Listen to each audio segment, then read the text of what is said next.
Let us begin this half hour with the search for missing toddler Kaylee Anthony, who's been gone now for months. Suspicion has been focused on the girl's mother and some of her bizarre behavior. NBC's Michelle Kosinski got an exclusive interview with Casey Anthony's attorney. Michelle, good morning to you. Hi there, Matt. This is one of those cases where we're seeing prosecutors now release a lot of stuff. Interviews, audio tapes. Today we expect to see some video. But now for the first time in about a month, we are hearing directly from the defense.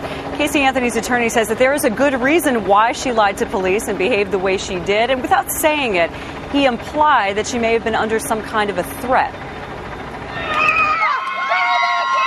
She said she was at Disney. The words of a recent boyfriend.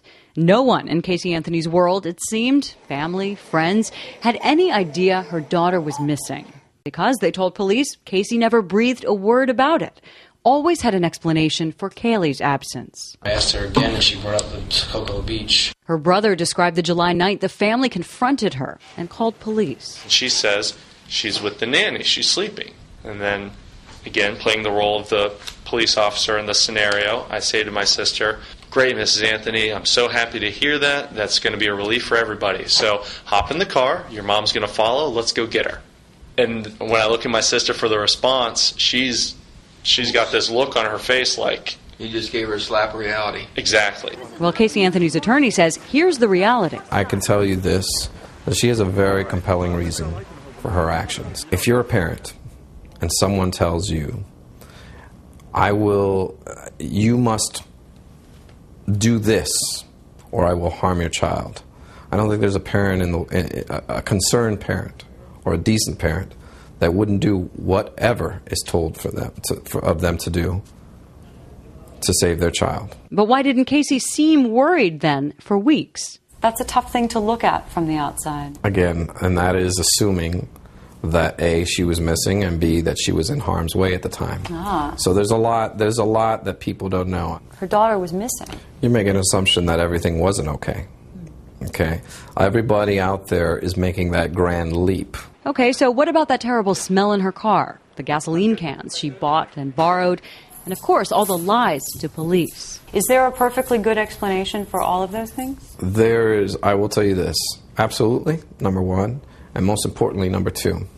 Out of those thousands of documents, or however many there are by now, there's not one page, one paragraph, one sentence, or one word that says that Casey Anthony hurt her child. Is Casey sane?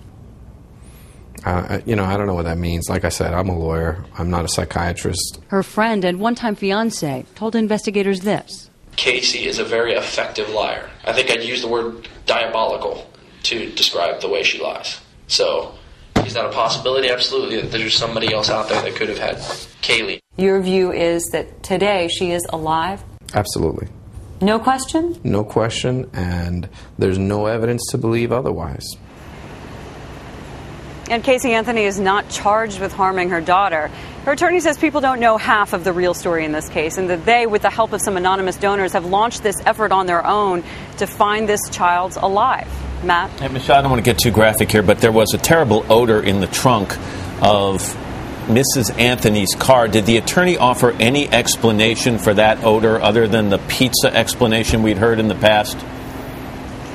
No, I mean, he wouldn't go into detail on any of the specific points that people mentioned in all of those interview transcripts, but he said that there could be a million different explanations for what that odor was, that the car sat empty and unattended for 2 days, and he said he hasn't even gotten the chance to examine that car, and furthermore, the air tests that police did on that car, he says, are not even completed yet. He said that there's a lot of jumping to conclusions out there, and he blames prosecutors for kind of fueling that in the public eye by releasing some of this information before he got a chance to even look at it, he says. Matt. Michelle Kosinski. Michelle, thank you very much in Orlando, Florida this morning. We appreciate it.